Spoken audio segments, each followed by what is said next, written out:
aunque algunas cosas eventualmente podría ser que uno diga, esto no lo voy a contemplar, esto sí lo voy a contemplar, pero eso tiene que ver mucho dentro del alcance del sistema. O sea, que este parte del 4.2, que es parte de interesadas, sigue impactando de alguna manera el tema de la determinación del alcance del sistema. O sea, ahí también estaremos en ese punto.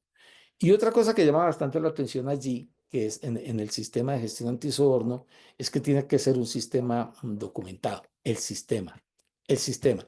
Esto nos deja como una posibilidad muy fuerte, como de rescatar lo que en el pasado nosotros llamamos los famosos manuales de los sistemas de gestión. Recuerden ustedes que hace mucho tiempo siempre se hablaba del famoso manual de un sistema de gestión de la calidad o algún modelo de esta naturaleza. Se hablaba de un manual que con el tiempo eso se fue difundiendo y al final ya no existía más. Aquí vuelve este asunto y nos deja como ese tufillo de que eventualmente podría usarse un manual para documentar el sistema de gestión. No lo dice directamente que tiene que ser un manual, no lo dice, pero sí lo insinúa porque podría ser un instrumento muy adecuado para describir perfectamente todo lo que es la arquitectura y la estructura del sistema de gestión y todas las partes que lo integran. Podría ser que por allí nos ayude bastante esto. Eh, Eso es básicamente lo que viene en el capítulo 4. Como ustedes notan, tampoco es que haya grandes diferencias, ¿sí? No vamos a ir más hacia allá. Básicamente estos son los ítems que están allí. En el capítulo de liderazgo, ¿sí? En el capítulo de liderazgo aparecen algunos elementos que son interesantes, no son muy trascendentales, diría yo, en algunas partes. Ya vamos a ver en qué partes sí, estas primeras partes no los veo tan relevantes. En el órgano de gobierno, miren cómo otra vez se alinea con la norma ISO 37000. ¿Mm? Hay una cosa que me parece interesante de reflexionar con respecto a la 37000, lo pongo sobre la mesa para unas conversaciones de estos. Nosotros estamos muy acostumbrados que en la norma ISO 9001 tenemos un conjunto de principios, 7 principios. Eh, Y pues bueno, básicamente recuerden ustedes que la norma ISO 9001 pues siempre fue la primera norma que existió y genera un tema muy estructural dentro de las organizaciones y pues nos ayuda bastante para que todos los demás sistemas funcionen de manera adecuada. Y tiene como base fundamental la norma ISO 9000 y en la norma ISO 9000 aparecen los principios. La norma 37000, que es de gobernanza, establece 11 principios. Y gran parte de los principios que tiene la norma de gobernanza, si no todos, son los mismos que están en la 9000. No sé hacia dónde va a ir este globo, digo yo, porque eventualmente en el futuro podría ser que esta norma de gobernanza sea una estructura macro que unido con la norma ISO 37301 da una cobertura muy amplia, muy general. Pienso que podríamos pasar por allí porque de los principios que están en la 9000 van a terminar en la norma 37000. Y aquí nos estamos alineando mucho con la norma 37000. ¿Sí? Es interesante este. Y lo que nos dice es, venga, en el órgano de gobierno, si usted quiere definir mejor este asunto y comprenderlo, váyase a la norma 37000 que van a ampliar ese concepto. Y es bien interesante la 37000 porque son la gobernanza de las instituciones. En el capítulo 5.1.2 de la alta dirección, coloca una nota que tampoco es que está tan trascendental, simplemente nos hace referencia a lo que significa o cómo se debe interpretar el concepto de negocio. Puede interpretarse en el sentido amplio para referirse a aquellas actividades que son relevantes para los propósitos de la existencia de la organización. Es una nota muy amplia, muy general, trata de precisar lo que hay básicamente en el capítulo 5.1, cuando habla específicamente de lo que son los negocios de la organización. Y aquí viene tal vez el tema más relevante con respecto a estos cambios.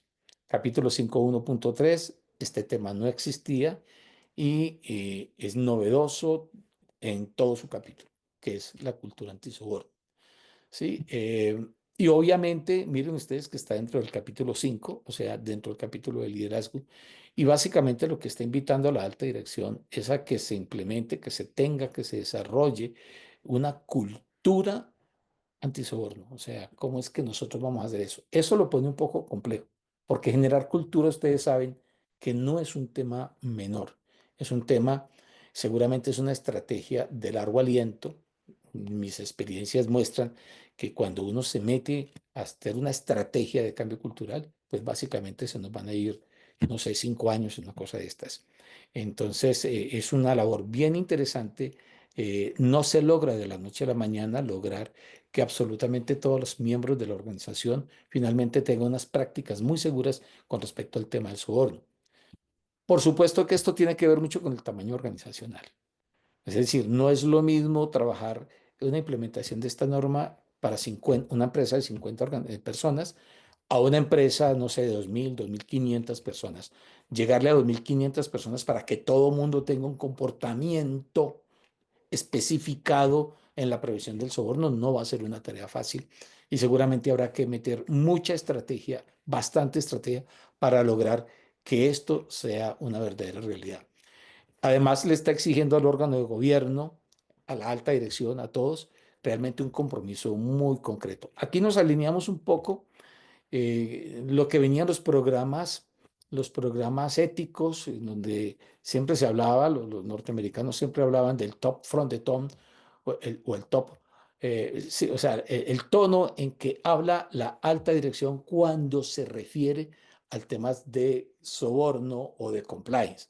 Digamos que aquí básicamente nos están acercando mucho a ese concepto que es bien interesante porque definitivamente un líder tiene que ser íntegro desde lo que piensa, lo que dice y lo que hace. Esa coherencia se está esperando y aquí seguramente nos estamos acercando a este ítem. Es una exigencia que se le hace al órgano de gobierno. Y obviamente, pues si el órgano de gobierno está trabajando en ese sentido, pues lo que se espera es que la alta dirección trabaje de esa misma manera, fomentando totalmente el tema de los comportamientos que vayan a respaldar o que va simplemente le den cumplimiento a la política antisoborno y a todo lo que es el sistema de gestión antisoborno, ¿sí? Prevenir, no tolerar, o sea, esa coherencia tiene que ser bien importante.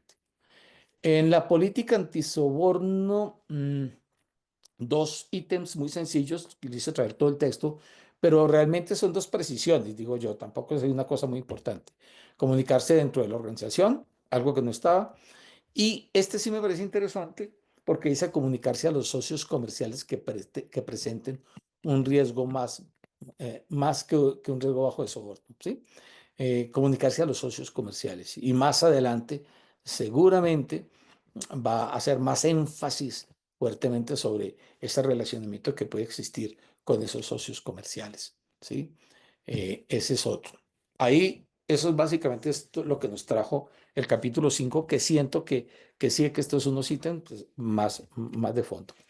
En el capítulo de la planificación, yo creo que es una deuda, yo realmente no comprendí cuando en la primera versión de la norma ISO 37001 no incluyó la gestión de los cambios. Porque realmente, primero que todo, está en la estructura de alto nivel. O sea, si esta norma estaba dentro del marco de la estructura de alto nivel o la estructura armonizada, como se llama ahora, ¿cierto? Pues en teoría deberíamos tener el capítulo 6.3, ¿cierto?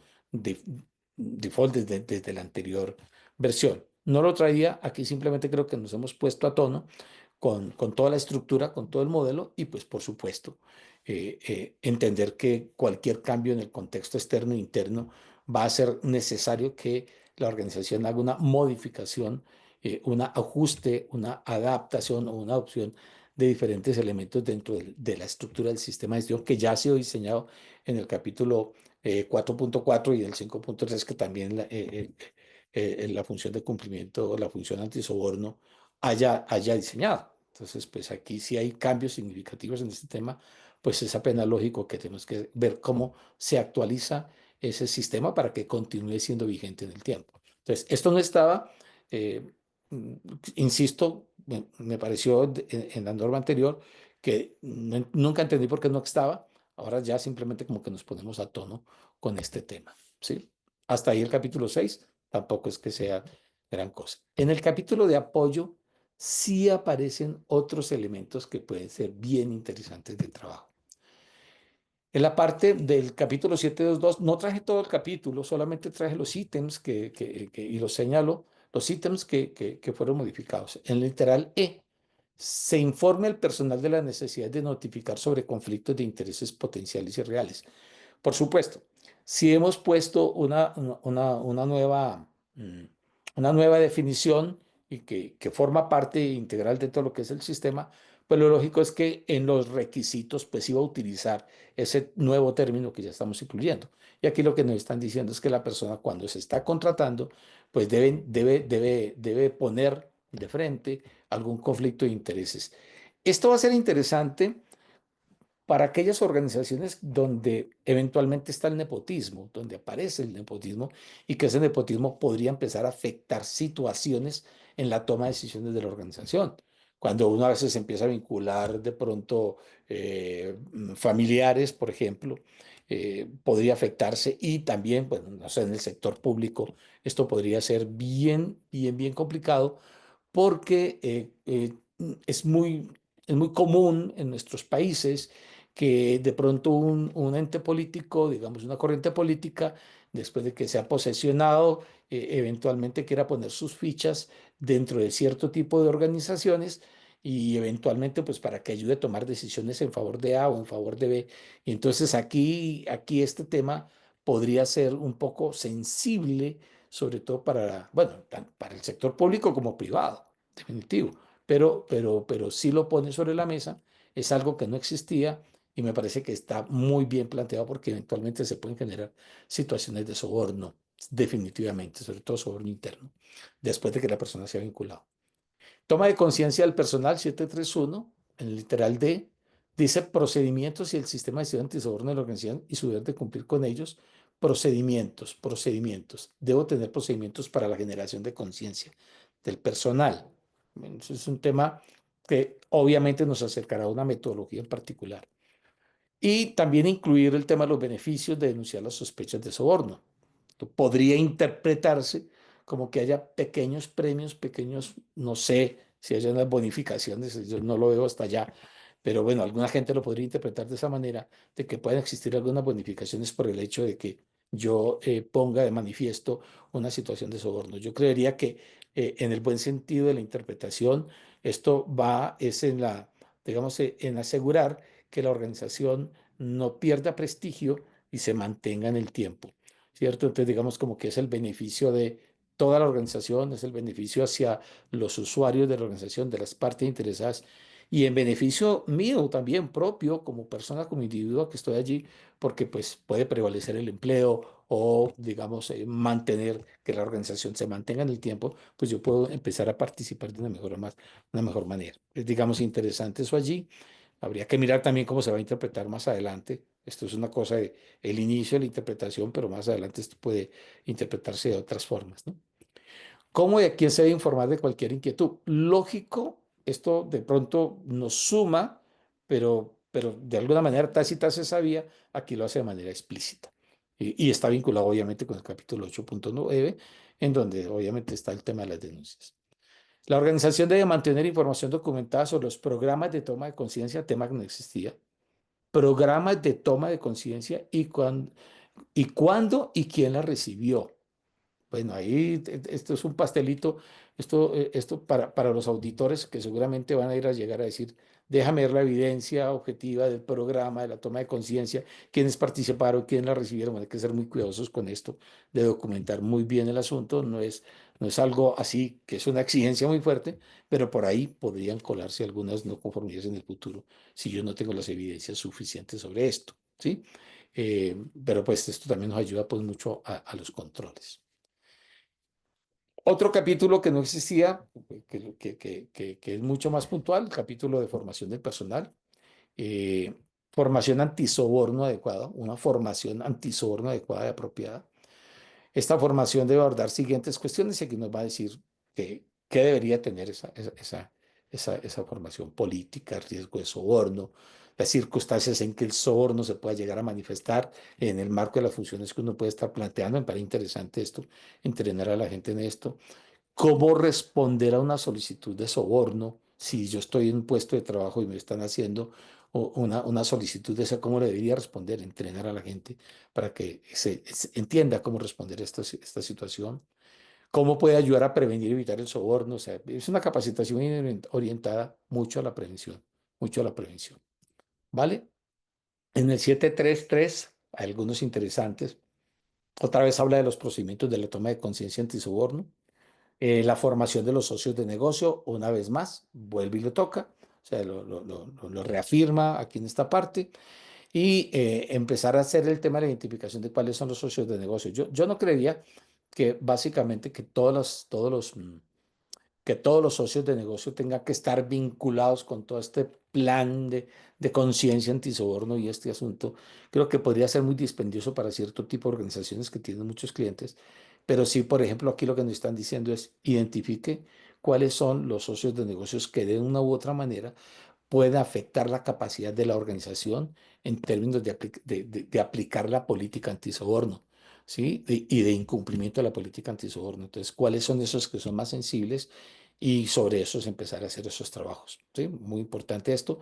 Y una vez más, mantener información documentada sobre estos procedimientos de capacitación, sobre el contenido de la capacitación, cuándo, quién lo recibió. Digamos, ahí reafirma lo que ya se había planteado anteriormente. Em, Se debe proporcionar la toma de conciencia, que antes no estaba así como tan explícito, antisoborno y la formación personal desde el momento en que comience a trabajar en la organización y en intervalos planificados. Interesantísimo este asunto, porque entonces podríamos pensar que desde la misma inducción, cuando la persona llegue, hay que empezar a decirle, maestro, ojo con el tema de los potenciales sobornos que pueden ocurrir y cómo usted tiene que prevenirlos.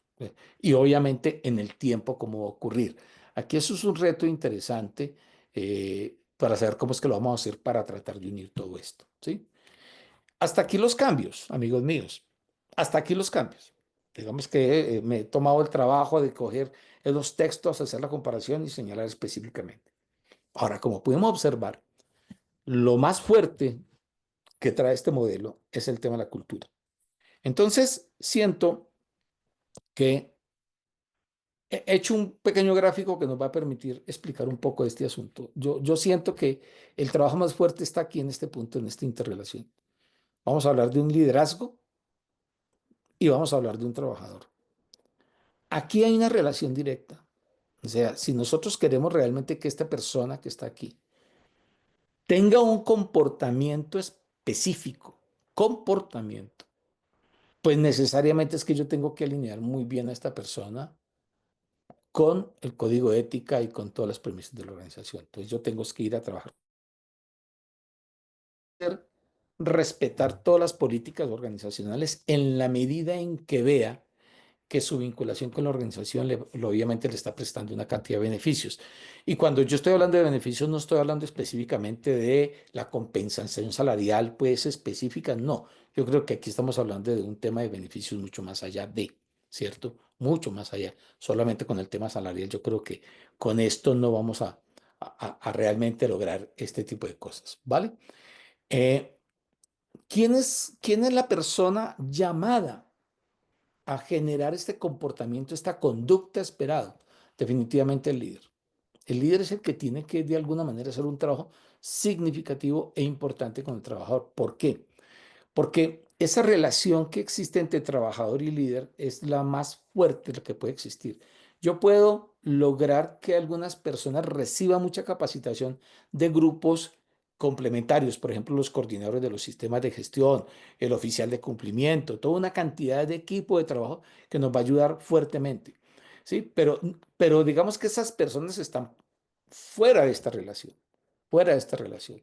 Entonces la pregunta del millón es, ¿con qué se puede sentar el líder a trabajar con esta persona desde la misma inducción, como lo estoy planteando aquí? O sea, cómo yo, cuando llega una persona a la organización, cómo sintonizo a esta persona con toda nuestra cultura organizacional y quién lo va a hacer. En mi experiencia, donde he visto grandes resultados, es que quien hace eso es el líder con cada uno de sus equipos de trabajo. Yo debo entender que cuando un líder tiene demasiadas personas subordinadas, voy a poner un caso 50, normalmente tendré, no sé, dos, tres, cuatro, cinco supervisores. Entonces, para ese líder, su equipo de trabajo son los cuatro supervisores. Y a su vez, esos supervisores tienen que bajar con su equipo de trabajo y hacer lo mismo. Entonces, ahí vamos cambiando de niveles de líder, pero todos los líderes deberían tener el mismo comportamiento. Y aquí es bien complicado porque entonces estaríamos hablando de una cosa que yo llamo estilo de liderazgo, ¿sí? El estilo de liderazgo organizacional. Este estilo de liderazgo no es invento mío, o sea, lo he visto en diferentes ámbitos, incluso control interno a través del informe costo y toda esta estructura que nos ha mostrado, nos ha hablado del estilo de liderazgo. ¿Por qué no abordar ese tipo de cosas? Y la expectativa que tendríamos es que los líderes de la organización estén armonizados entre ellos mismos a tener un estilo de liderazgo. No estoy diciendo que es que si el uno es de carácter fuerte y el otro es un poquito más suave, no, no estoy hablando de eso. No estoy diciendo que es que todos los líderes tienen que comportarse de la misma manera. No, cada uno tiene su sello personal, su amabilidad, su carácter, sus formas son muy particulares. Pero ese estilo de liderazgo tiene que estar totalmente matizado con un conjunto de herramientas y instrumentos. Y para mí esto es una estrategia que va a cambiar la cultura organizacional. Yo no debería, o sea, como empresa, no deberíamos lanzar a los líderes a que vayan a convencer a su equipo de trabajo sin instrumentos y sin herramientas. O sea, ¿cómo voy a ofrecer yo una organización que este es el mejor sitio de trabajo? El mejor sitio de trabajo, usted debería quedarse con nosotros en esa estrategia de retención del talento humano, pero ¿cómo lo voy a hacer? Claro, aquí hay una cantidad de temas muy interesantes. El código de ética forma parte del estilo de liderazgo. Todo el tema procedimental forma parte del estilo de liderazgo. Y en particular estos dos, definir criterios de operación, siempre marcados dentro de el tema de cumplimiento de requisitos legales y por supuesto evitar el soborno.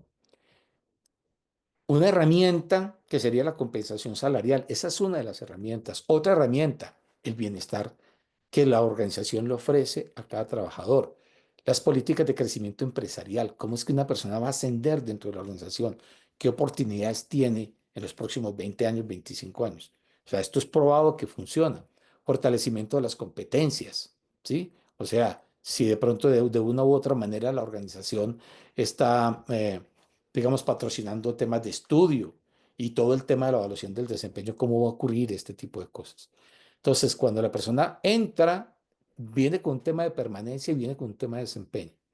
Si las cosas están claras, alineadas específicamente con la política antisoborno que viene del código de ética, este líder tiene muchos instrumentos y muchas herramientas para hablar con el trabajador y decirle, maestro, nuestra firma es deseable para trabajar aquí, tenemos todo este paquete, pero lo único que estamos necesitando de ti es un comportamiento ético. O sea, es así de simple. O sea, todo este tema de compensación que hace de una manera integrada para que tú tengas un bienestar dentro de la organización, un crecimiento profesional, una compensación justa, lo único que queremos de ti, que necesitamos de ti, es comportamiento ético. Por supuesto, por aquí viene todo el tema de la selección y contratación que viene de talento humano. O sea, esta persona la vamos a poner aquí. Pero ojo, porque muchas veces las inducciones, las grandes inducciones, las hace muchas veces talento humano y el líder queda relegado como a una situación. Conozco casos en donde entra un trabajador y no conoce a su jefe inmediato a los próximos 15 días porque el jefe está viajando, porque se la pasa de una manera u otra. No, yo siento que aquí el liderazgo es la herramienta fundamental, la pieza fundamental para poder consolidar una cultura antisoborno y más allá, o sea, a través de este mismo mecanismo, yo puedo lanzar todas las políticas de la organización, políticas como seguridad, salud del trabajo, políticas de calidad, etcétera, y nos vamos acercando paulatinamente a un tema de compliance que es mucho más fuerte. Entonces, en ese sentido, se parece mucho a la nueva norma de la ISO 37001, ¿sí? A la norma ISO 37301 se acercan las dos en este ámbito del tema de la cultura. Y no podemos olvidar que básicamente los dejo con este cuadro final, eh, en donde estas normas lo que están pretendiendo, lo traigo del compliance, sí, yo sé que lo traigo del compliance, pero viene muy bien en el ámbito del antisoborno, porque ya sabemos nosotros que el compliance son todos los requisitos legales y todos los legales obligatorios y los voluntarios. Aquí estamos hablando específicamente de los legales relacionados con el tema soborno en sus diferentes matices, de acuerdo a las naturalezas como se definen en los diferentes países, porque eso tiene una variación. ¿Qué hacen estas normas? Los dos pilares que pretenden estas normas son el comportamiento humano y los criterios de operación. O sea, un fortalecimiento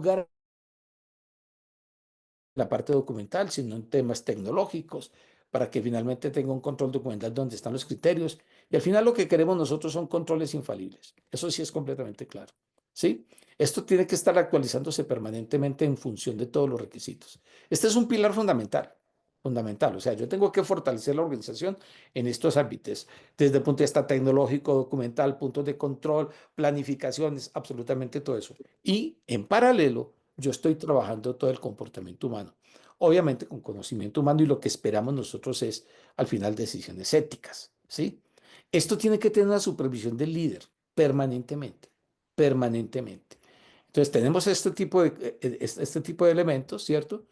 Hay que buscar que todos estos criterios que están aquí al final terminan en los seres humanos a través de los entrenamientos, ¿sí?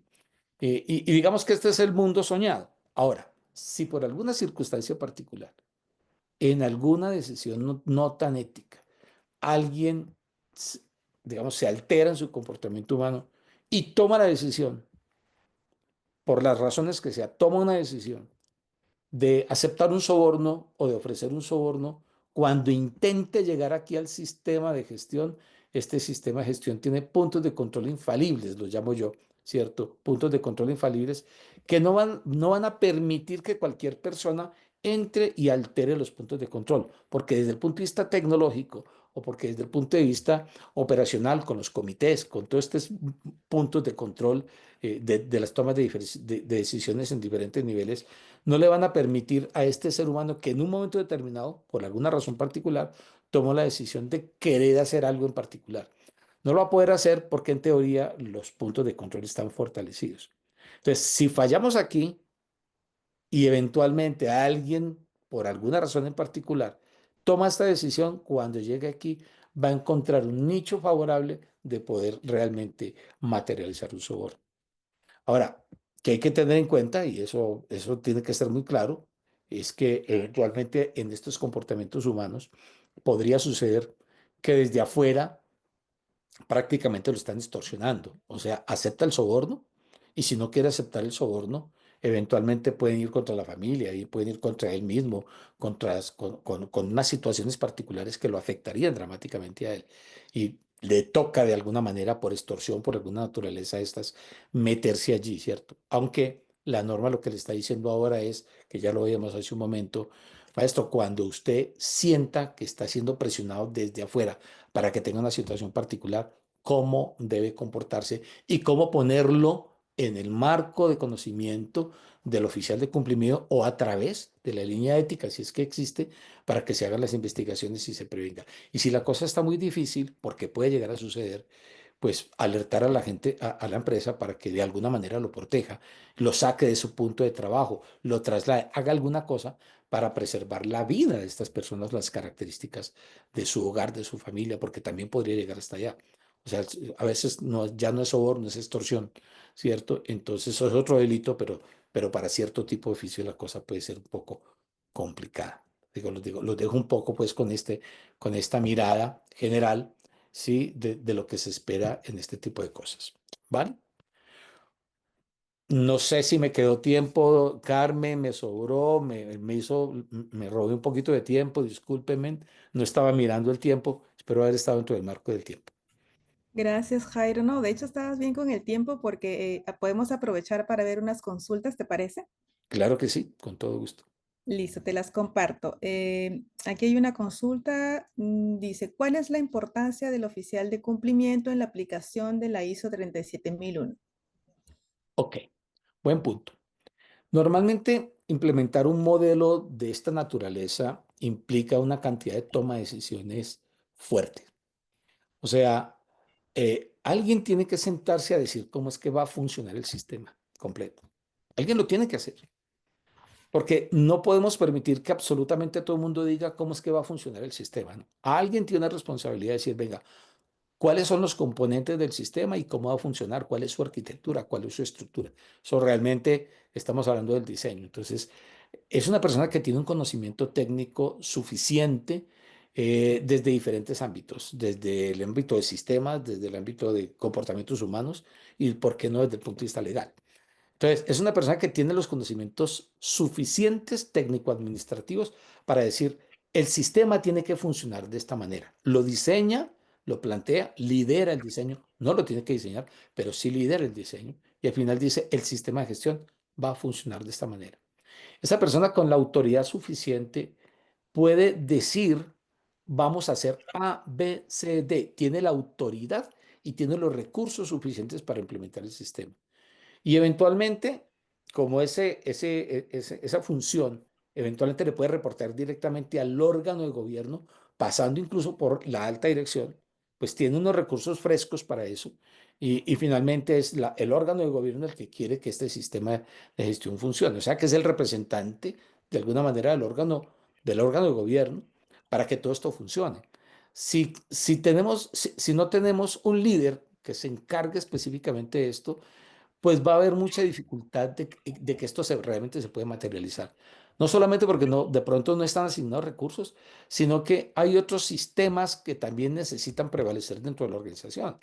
Calidad, seguridad sobre el trabajo, seguridad de la información, ambiental, pues una cantidad de modelos de gestión que están allí y pues alguien tiene que empezar a liderar cómo es que vamos a coger el sistema de gestión y vamos a hacer que se integre realmente en la operación de la organización formando cultura. Entonces, sí se necesita un líder, es totalmente necesario que esta persona eh, exista y que pueda asegurar que este sistema de gestión va a funcionar. Mm. Espero haber respondido.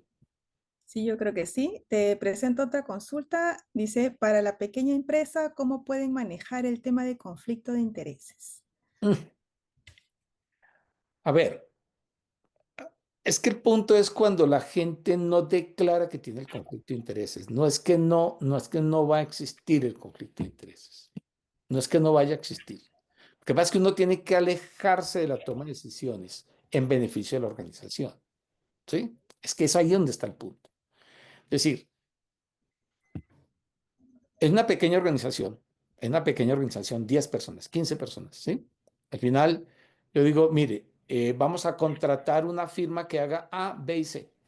Sí, lo voy a contratar, no hay ningún problema. Yo conozco un familiar que tiene una firma igualitica a esa y que nos podría ser útil a nosotros. O sea, eso puede darse. No digo que no, claro que se va a dar. El tema es que cuando se van a tomar decisiones en relación a la contratación de esa firma, yo no voy a participar y me alejo de esa decisión.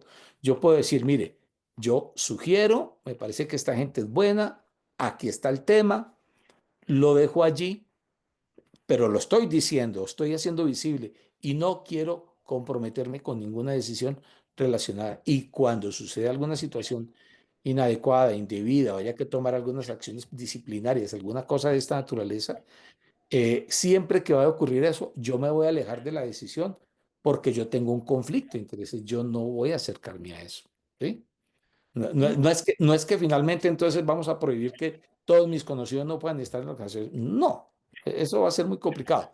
Pero sí que cuando se estén tomando las decisiones y que de alguna manera yo me aleje de sus actuaciones, me separo un poco y siempre que va a ocurrir algo en particular, se deje sentado, se deje claridad, se separe uno de las decisiones. Todo ese tipo de cosas con unas buenas prácticas. Incluso valdría la pena que la organización escriba unas pequeñas instrucciones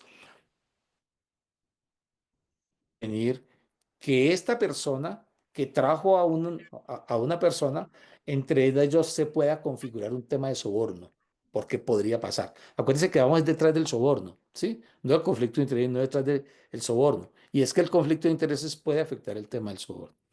Ujú.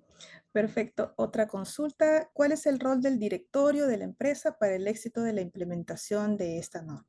Mm, Bueno, para empezar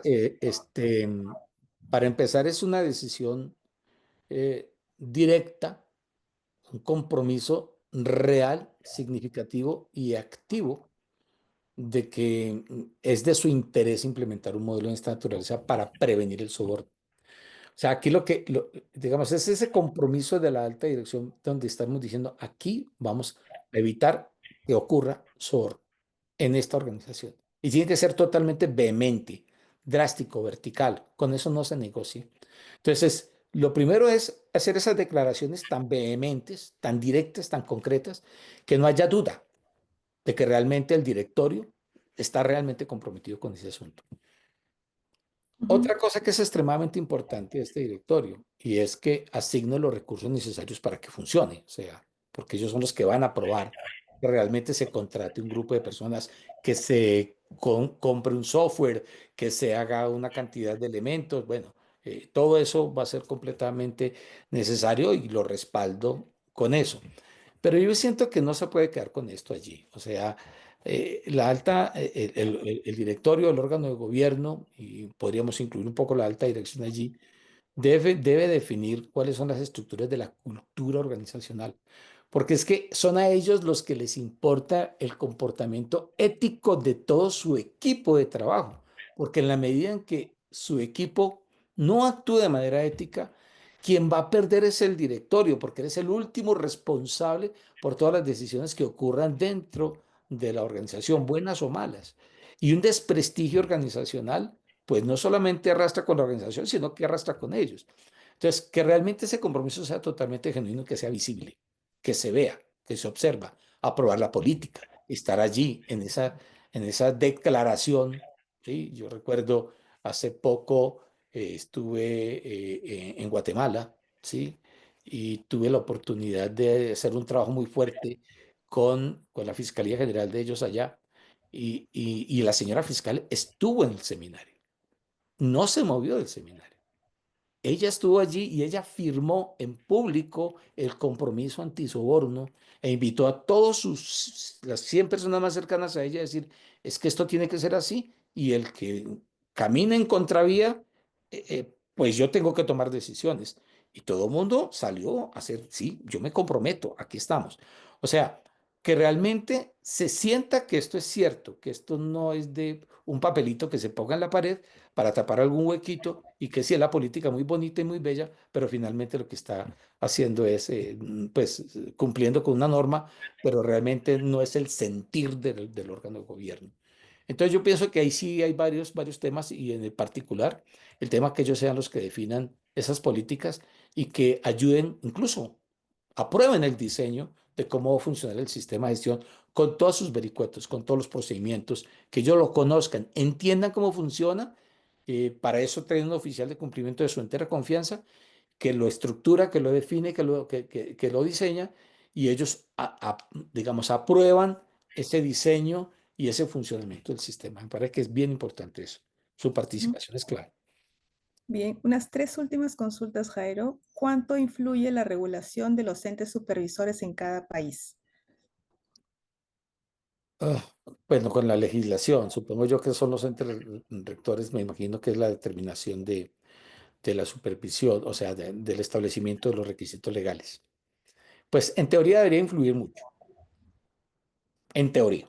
¿Y por qué lo digo yo? Con todo respeto, en todas las entidades, por lo menos estamos hablando de toda la región que nos toca a nosotros, en teoría. Pero tenemos que también entender eh, cómo ocurre realmente esto en nuestros países. La legislación está. El ente regulador establece la legislación, bien sea el ejecutivo o el que sea, bueno, perdón, el legislativo que establece un conjunto de normas, eh, el estatuto anticorrupción, pues como es aquí en Colombia, y bueno, la diferente legislación que hay, por ejemplo, el tema de Sagrilá, bueno, una cantidad de legislación que puede existir eso. Esa es una parte.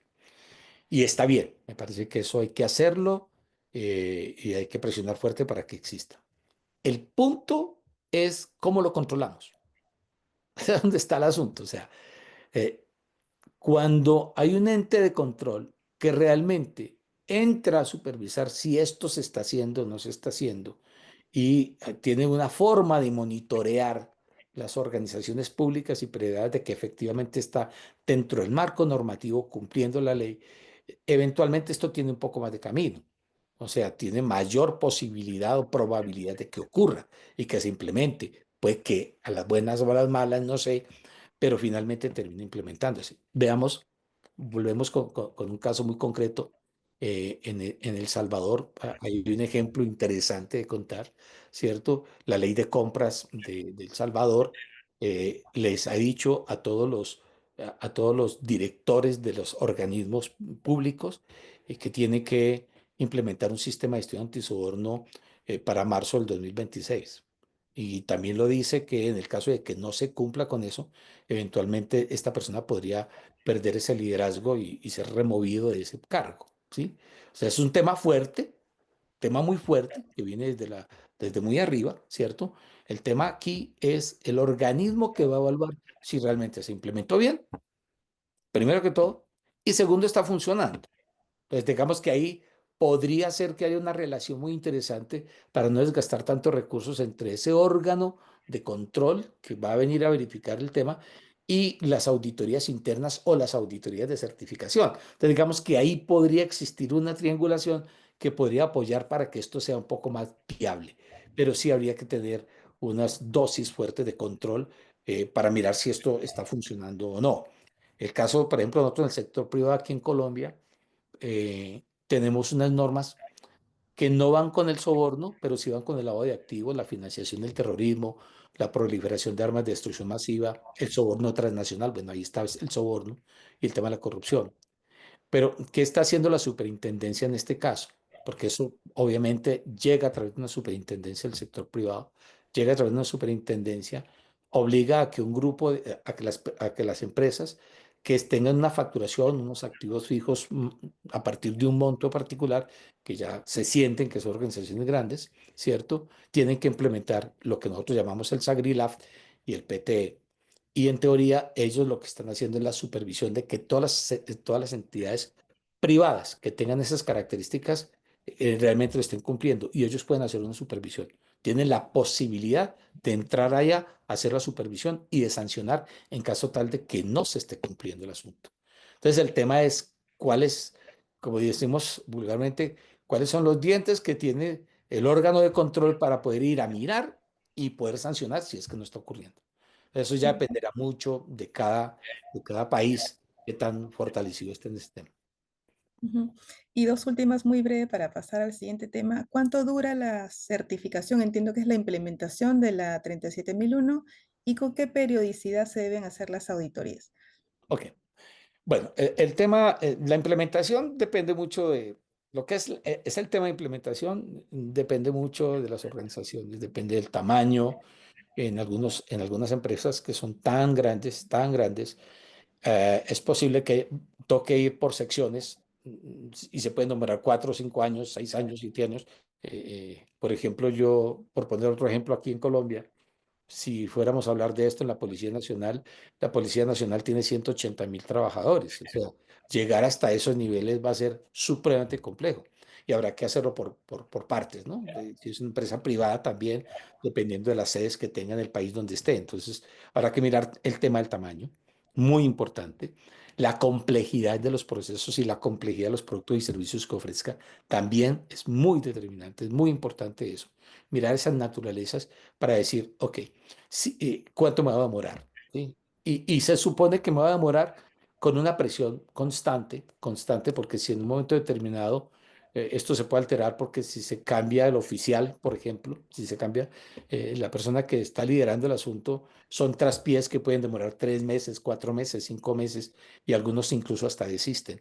Entonces, habrá que mirar mucho los compromisos que se están adquiriendo, pero en el deber ser, si es una empresa mediana, yo podría estimar que una implementación de esta naturaleza podría durar cerca de entre 1 año, 3 años, pero esto es realmente una cifra, pues saca un poco la experiencia, pero eso depende de muchas circunstancias particulares.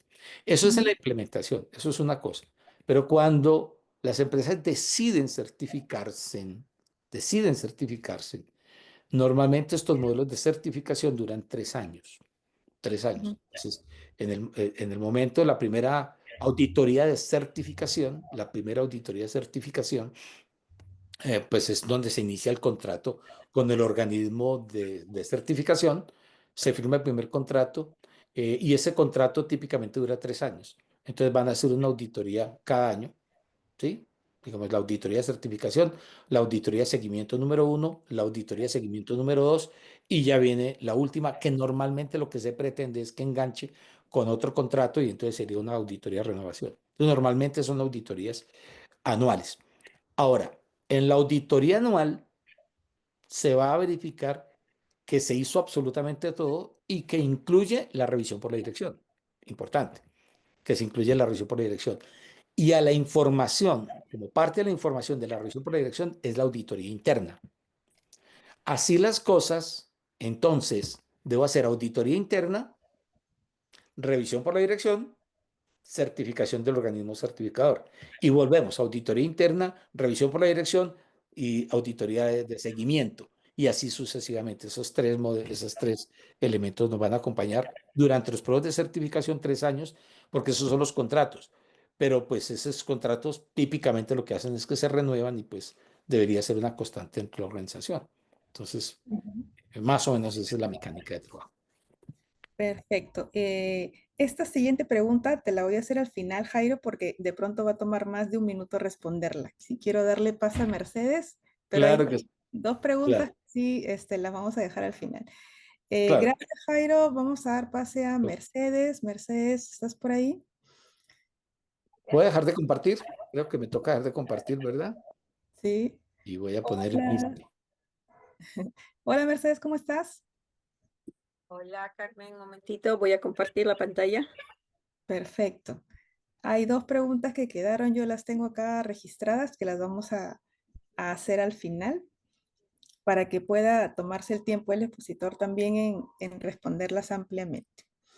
Ya estamos casi viendo tu pantalla, Mercedes, ya está listo. ¿Tú crees que puedas ampliarla? A ver. Sí, ya la vemos completa. Está completa. Listo. Bienvenida. Vamos a colocar esto. Ya está. Ok. Primero que nada, gracias Carmen por invitarme a este espacio que Eidencore promueve para poder compartir conocimiento sobre la base de la experiencia de los profesionales que invito. De verdad, muchas gracias. Me siento muy emocionada y honrada por estar en este espacio. Por mi parte, vamos a hablar un poco de lo que representan los retos en el sector público de la implementación de los cambios en la norma ISO 37001 en esta versión del 2025, ¿m? Del sistema de gestión antisoborno. Cuando hablamos de sistema de gestión antisoborno, la palabra soborno nos lleva a la mente inmediatamente a pensar en corrupción. ¿M? La corrupción sabemos que es mala. Este mal afecta a todas las organizaciones, sean grandes, sean pequeñas, sean del sector público, sean del sector privado o que incluso indistintamente de la actividad económica, todos pueden ser afectados y todos pueden ser de alguna manera atacados por la corrupción. Y es por eso que estas organizaciones deben de establecer medidas proactivas, preventivas para poder atacar la corrupción. Pero cuando hablamos de corrupción, también nos viene a la mente ese acto corrupto. Un acto corrupto lo va a realizar o lo va a ejecutar una persona que decide tomar un beneficio indebido, abusando de la confianza, abusando del poder que ostenta en el cargo que se le ha confiado. Y de esa manera, a través del soborno o cualquier otra conducta corrupta, va a obtener un beneficio. ¿M? Entonces, cuando hablamos de corrupción, hablamos de que la organización se ve afectada por la corrupción, pero la decisión del acto es ejecutada y realizada por una persona. En el mundo, la corrupción la podemos observar a través de un indicador que se llama el índice de percepción de la corrupción. Ustedes ven en pantalla cómo el mundo está pintado entre colores amarillo, rojo, naranja y guinda, donde de acuerdo a este indicador, amarillo, que da un puntaje de 100, representa una organización transparente. En el otro extremo, que es con un puntaje de 0, con un color guinda, ladrillo, un poquito más oscuro que el rojo, representa una organización con alto nivel de corrupción. Y ven la pantalla, ven el mundo, tristemente hay mucho más naranja, hay rojos, hay algunos colores anaranjados, mostazas, amarillos no he encontrado. Si lo encuentran, por favor me avisan. Le digo, tristemente, nuestra América del Sur, nuestras Américas, ¿no?, tienen cierto nivel de corrupción. Y ahí, en el enlace que les pongo en pantalla, ustedes pueden encontrar los países de su interés o los países donde ustedes se encuentran. En conclusión, nuestro mundo está viviendo una crisis de corrupción. Ahora, en la administración pública, la corrupción cuesta. Es una pérdida que representa por esos actos, por esas decisiones que toman algunos funcionarios, servidores públicos, le cuesta al país. Pero cuando hablamos del que le cuesta al país, hablamos de que nos cuesta a todos los ciudadanos, a todas las personas naturales o jurídicas que residimos en este país, porque su actividad económica, porque los servicios que brindan estas entidades públicas a la ciudadanía se ven mermadas precisamente por esas decisiones de beneficios indebidos que toman los funcionarios y servidores civiles. En el Perú, por ejemplo, la Contraloría General de la República saca mediciones. Hacen su ejercicio de mediciones. En pantalla ustedes ven 2 momentos de la medición. En el 2021, la Contraloría General de la República determinó que la pérdida por corrupción ascendió a 24.000 millones de soles.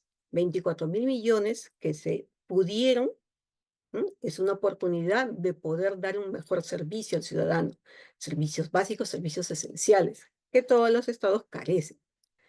Ya en el 2023, los resultados de ese año también indican que ha habido una pérdida. Fíjense, 2021, 2022, 2023, en el 2024 sacó el resultado la Contraloría. Y también nos menciona que se perdieron 268 millones, no, perdón, 24.268 millones de soles. Fíjense, casualmente los dos indican 24.000 millones, pero no es que la organización estatal no haya hecho nada para poder evitar o controlar esta situación de corrupción, situación de actos corruptos que se presentan dentro del funcionamiento de las organizaciones. Pero aún así, seguimos viendo de que al Estado, a la ciudadanía, a las personas que vivimos dentro de un país, pues les cuesta y representa una pérdida estos actos corruptos. Entonces, viendo ese panorama, nos damos cuenta de que en general el mundo vive una crisis de integridad. Si nos referimos al sector público, estamos hablando de una crisis de integridad pública, ¿no? La impunidad de los funcionarios y servidores públicos que realizan estos actos indebidos deteriora la confianza en el Estado. ¿Y por qué?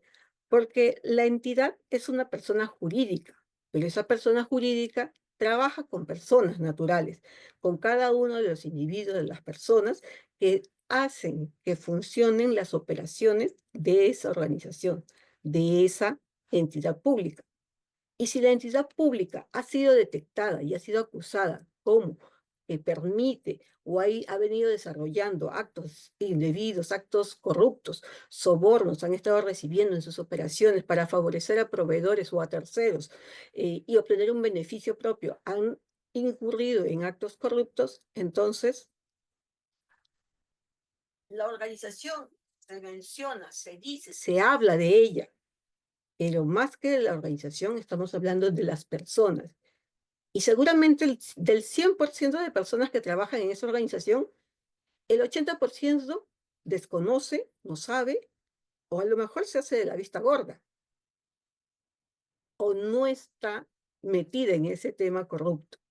Pero hay un 20%, eso es estadística de Pareto, que sí sabe y se ha quedado callado, sabe y está obteniendo algún tipo de beneficio, sabe y obtiene esa ganancia indebida por sus actos y por la impunidad. Seguramente que cuando se detecta un acto corrupto, ha sido detectado en ese momento, un evento. Lo más probable es que estemos viendo la punta del iceberg y no estamos viendo todo lo que hacia abajo ya sucedió y está sucediendo. ¿Mm? Ahora, en el sector público, estas pérdidas, esta impunidad se ve reflejada en esos servicios esenciales que recibe la mayoría de nuestra población. Servicios como salud, servicios como educación, servicios como seguridad, la justicia. Son servicios esenciales que requieren cada uno de los ciudadanos y que se ven afectados precisamente por estos actos corruptos. Ahora, es un cáncer. Hablando en términos médicos, es un cáncer y está bien difícil extraerlo posiblemente tal cual está avanzado en este momento y que vimos en ese mapa de índice de percepción de la corrupción. Extraerlo significa eliminar. ¿Eliminar qué? El mundo. Extraer el cáncer va a ser difícil. ¿Por qué? Porque vamos a desaparecer todo el mundo. Entonces nos preguntamos, aquellos que somos auditores decimos, hemos encontrado un error sistémico en este sistema de gestión. Y les dejo la pregunta. ¿La corrupción se ha convertido en una crisis sistémica dentro de nuestros países? Los resultados que hemos visto anteriormente nos pueden dar una indicación de que ya estamos inmersos. No es que vamos a llegar a una crisis sistémica. En mi opinión, ya nos encontramos en una crisis sistémica producto de todos esos actos indebidos, producto de la impunidad, y porque solamente estamos atacando la punta del iceberg y no todas las causas raíces, la base operativa, lo que realmente se ha gestado a lo largo del tiempo, a lo largo de los años, y que permanece y que ya se ha convertido en usos y costumbres del comportamiento de las personas. Y acuérdense, son personas las que realizan estos actos y son personas las que están dentro de la operación, dentro del proceso, los que ejecutan cada una de las actividades, las que interactúan con los socios comerciales, las que ven la oportunidad o reciben esa influencia de terceros para poder cometer ese acto indebido. En los países existen órganos que se encargan de promover la implementación de sistemas de gestión. En el Perú, el INACAL, ¿no?, promueve la implementación o promueve la ISO 31701 contra el soborno. Y dice así, es una herramienta para que las organizaciones prevengan y detecten la corrupción, ¿no? Ellos desde el 11 de marzo, ¿no?, han estado promoviendo, difundiendo ya la nueva versión de la norma ISO 37001. Entonces, en ese contexto, en ese escenario, ¿no?, ¿qué retos podemos observar a los cuales se va a enfrentar la administración pública? Administración pública que podría tener ya una certificación ISO 37000 del sistema de gestión antisoborno o que recién vayan a ingresar en ese esfuerzo, en esa iniciativa de implementar el sistema de gestión antisoborno. Como hablamos de personas, el punto neurálgico sobre el cual se toman decisiones de beneficios indebidos, los retos los vamos a dirigir en ese sentido. Primero, un reto va a ser la resistencia al cambio cultural, más aún ahora porque se está implementando o la norma pide que se establezca una cultura antisoborno. Generar una cultura, construir una cultura, desarrollar una cultura, mantener una cultura no es sencillo, es difícil. Más aún, recuerden que las personas cuando llegan a una organización vienen con su mochila de valores, de comportamientos, de creencias, de tradiciones. Llegan con esa mochila a una organización. Y si estamos hablando de personas que ya tienen dentro de su ética esos comportamientos indebidos, entonces crear una cultura organizacional y contrarrestar y combatir todos esos comportamientos, esas conductas, no es sencillo. Como bien dijo Jairo, es un esfuerzo de largo plazo. Pero en las organizaciones públicas, ¿la gente dura tanto? Nos preguntamos. ¿La rotación cómo va? Y entonces, ¿qué hacemos? Bueno, es un reto. El reto 2 estamos viendo la capacitación superficial sin impacto real. ¿Mm? Aquellos que ya estamos metidos en el mundo de los sistemas de gestión, sabemos que hay dos motivos por los que los sistemas de gestión se implementan en las organizaciones del Estado. Recuerden, salvo el ejemplo que mencionó Jairo sobre El Salvador, donde el Estado ya le pide a las organizaciones que tengan implementado un sistema de gestión antisoborno. Recuerden que las normas ISO son normas optativas, son normas voluntarias. Quieren la organización que desee trabajar bajo esos estándares, que son buenas prácticas reconocidas a nivel mundial, si quiere, lo acepta, lo adopta y luego se certifica. Pero eso es una decisión optativa, no es una obligación. Y les decía, los sistemas de gestión ISO se implementan por dos motivos.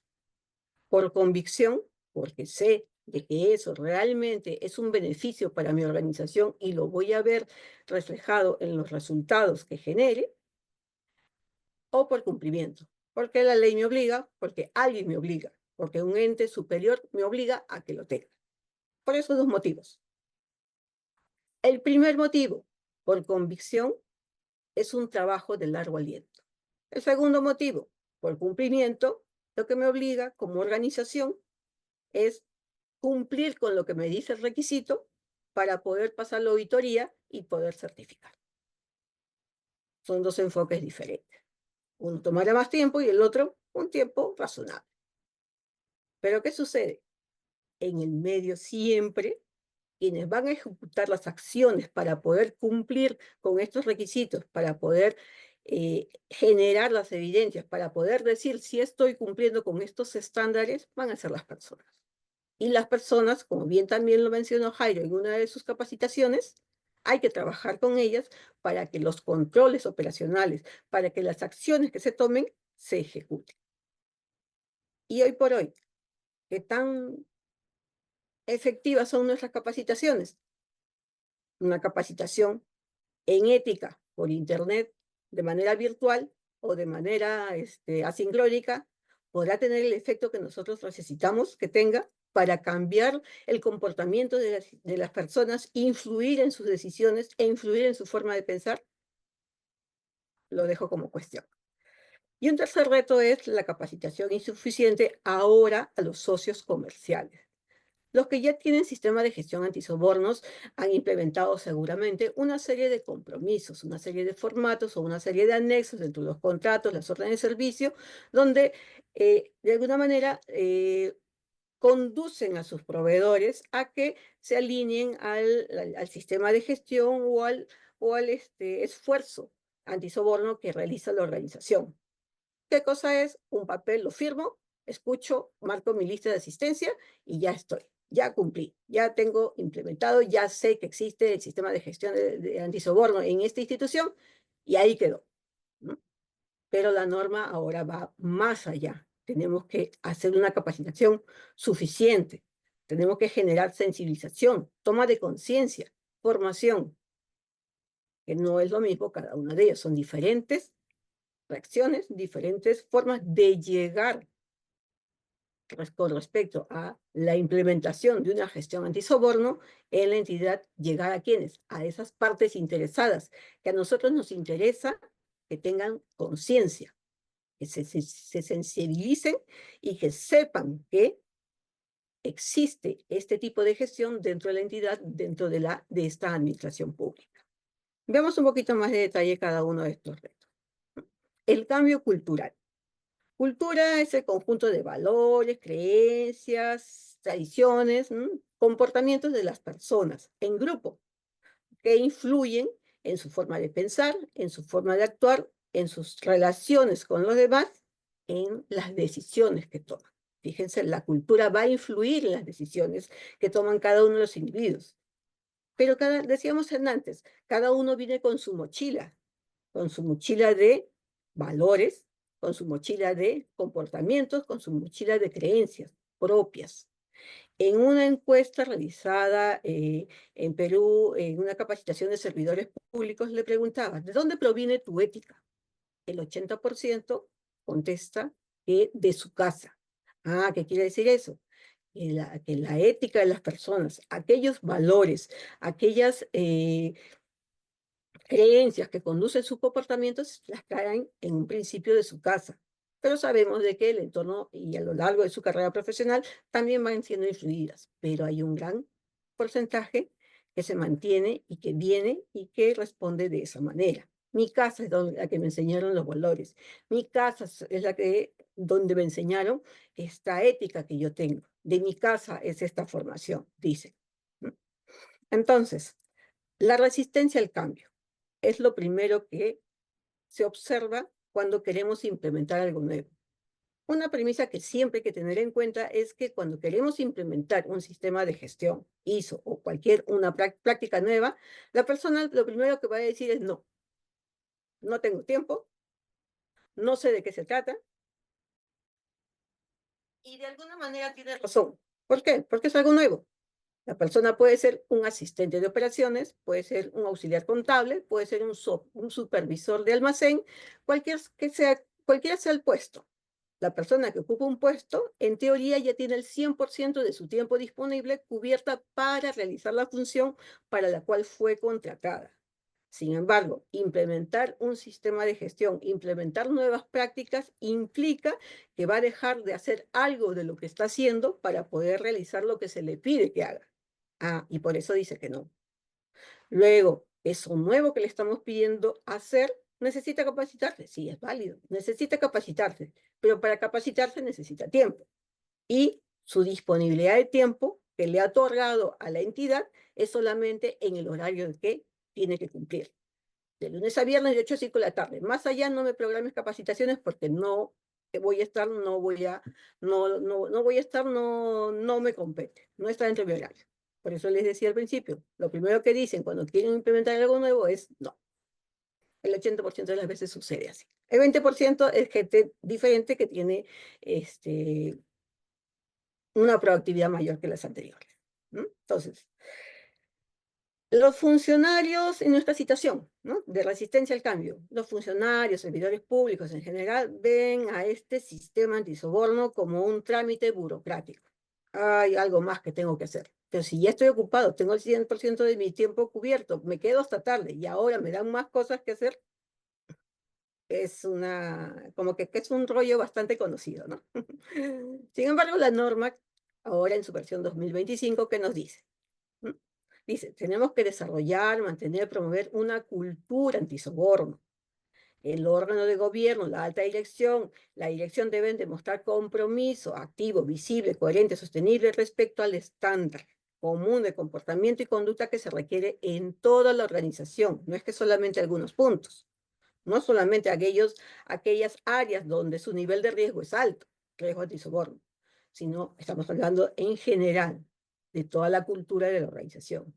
Y también nos dice la norma, la alta dirección debe fomentar un comportamiento que respalde, es decir, ellos mismos deben de comportarse de tal manera que respalde la política de antisoborno y el sistema de gestión antisoborno. Es usual encontrar en algunos ISOs que la alta dirección nombra a un coordinador del sistema de gestión y todo se lo encarga a él. 10 minutos antes de la auditoría, agarran, le explican, le cuentan todo el rollo y con eso pasa la auditoría. Lo triste es que pasan la auditoría y sacan su certificado. El señor se ha enterado 10 minutos antes, pero aún así obtienen su certificado. Pensemos un poco al respecto. Entonces les decía, la alta dirección tiene que fomentar un comportamiento que respalde la política antisoborno y el sistema de gestión antisoborno, previniendo y no tolerando comportamientos que comprometan la lucha contra el soborno. ¿Cuál es el cambio ahí? Queremos una cultura. Acuérdense, cultura, hablamos de valores, creencias, tradiciones, comportamientos de las personas en grupo que influyen en sus decisiones. ¿Qué podemos hacer? Implementar un código de ética, seguro que todos tienen código de ética. Aquellos que ya tienen ISO 37000 certificado, 37001 certificado, ya tienen su código de ética, tienen su política, entre otros. Claro, necesitamos esa plataforma, sí, lo necesitamos, y es necesario. Pero además, como trabajamos con personas, y ahí es importante, porque los controles podríamos establecerlos, podríamos definirlos. Pero ¿quién lo define? También las personas. También las personas encuentran los controles, definen, determinan, sustentan, explican por qué ese control debe ser así. Pero son estas personas las que podrían no necesariamente tener un código de ética común, alineado a lo que busca la organización, distinguiendo lo bueno de lo malo, lo correcto de lo incorrecto, y podrían estar colocando controles que no verifiquen realmente lo que se necesita controlar. Entonces, seguimos hablando de personas, ¿no? ¿Qué podemos hacer? ¿Qué acción podemos tomar? Talleres. O sea, ¿los talleres los hacen? Sí, los hacen. Todos los sistemas de gestión los hacen. Talleres virtuales, talleres presenciales. Los talleres virtuales son a veces difíciles de controlar. Si no prendes la cámara, del otro lado no sabes si está o no está. Ya nos ha ocurrido eso muchas veces. Seguramente que todos tenemos experiencia al respecto. Pero esos talleres debemos empezar a hacerlos más interactivos, ¿no? Hacer simulaciones, presentar casos. No es un caso de teoría donde yo te explico, te doy el texto y tú lo resuelves. Es válido, sirve, pero no es suficiente. Ya en el campo de la empresa, cuando estamos ahí metiendo las manos a las cosas, solucionando problemas, desarrollando el producto, el servicio, necesitamos estar más en una interacción de vida real, ¿no? Es una implementación en un caso de vida real. Entonces, diseñar capacitaciones interactivas donde los empleados se enfrenten a escenarios reales. Necesitamos darle la cuota de realidad a esas capacitaciones. Y la realidad es, estando en mi escritorio, enfrentándome al ciudadano, el problema que me está demandando o sobre el cual me está acusando. Aquí la alta dirección también tiene que participar, la norma lo dice, la alta dirección tiene que estar promoviendo, y promover no es solamente firmar un memorando y diciendo y que se publique. Ya eso no es suficiente. Necesitamos que participen de esos talleres, de esas capacitaciones. La forma como lo tiene que hacer lo definirá la organización, pero se tiene que sentir presencia y esa toma de conciencia, esa sensibilización, ese estar consciente, presente de que mi sistema de gestión funciona, de mi sistema de gestión antisoborno está funcionando, que la corrupción la estoy abordando, la estoy buscando controlar y es más, evitar. Y a veces las capacitaciones es en un sentido. Ya yo voy, te transfiero conocimiento, si lo captaste bien y si no lo captaste, no importa. Te tomo una evaluación de conocimiento en ese momento, la nota mínima de aprobación es 10. Ya todos aprobaron. Pero no es suficiente. Sabemos que eso no es suficiente. Sabemos que hay un buen número de esas capacitaciones que quedan o que caen en el vacío, ¿no? Entonces tenemos que darle la vuelta a eso. Es un problema de la nueva versión de la norma, no es un problema de siempre, pero ese es un reto presente, es un reto constante. Desde que siempre se implementó la norma ISO 9000, yo la estoy persiguiendo desde el año 2001, me parece, hasta ahora siempre ha sido una constante el problema de la formación, el problema de la capacitación. Más aún con la premisa que les decía al inicio, las personas cuando entran a un puesto, es un puesto de función operativa, asistente contable, especialista en modernización, especialista en planeamiento de presupuesto, tienen una función, su puesto ya tiene el 100% de su horario disponible cubierto con la función para el cual fueron contratados. Lo otro, lo adicional, representa el hecho de que tengan que dejar de hacer algo, o tengan que quedarse más tiempo, o tengan que igual invertir más tiempo y capacidades para poder hacerlo. Y eso eso genera resistencia, ¿no? Un segundo reto, decíamos, es la capacitación superficial sin impacto real, ¿no? Cursos en línea sobre ética. A ver, ¿cómo podremos enseñar ética en línea? ¿no? Hay un esfuerzo seguramente, hay intenciones, muy buenas intenciones, pero la efectividad de los mismos también son cuestionables. Aquí los empleados cuando son en línea no retienen los conocimientos y por lo tanto no lo aplican. Si yo no lo aprendí, no lo aplico. Ok, saco mi certificado, tengo mi constancia de participación, pero no lo aplico. Entonces, ¿por qué? Porque no lo entendí y no lo sé. Entonces, ¿no?